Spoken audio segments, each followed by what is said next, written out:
ضلع تھرپارکر میں ایک بزرگ مستری برکت علی تھے جو لوہار کا کام کرتے تھے۔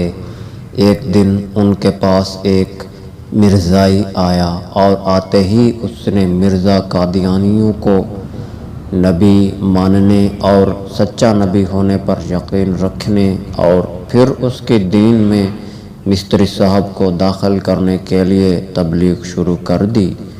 مستری صاحب اس وقت بیٹھے اپنے ہاتھ سے بنائی ایک کلہاڑی کی دھار تیز کرنے میں مصروف تھے۔ مرزائی جب تک بولتا رہا یہ کلہاڑی کی دھار تیز کرنے میں مصروف رہے۔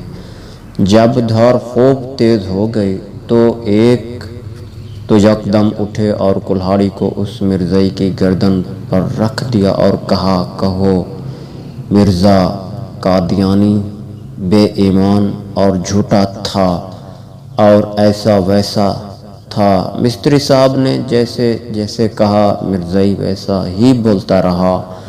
گویا مستری صاحب نے اس مرزائی سے اقرار کرا لیا۔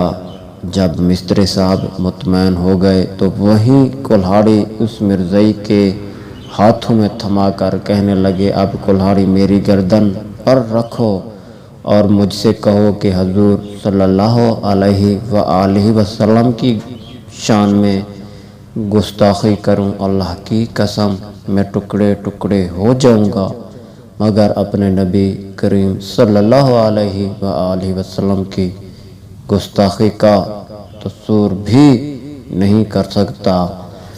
پیارے دوستو، یہ چھوٹی سی میری کاوش تھی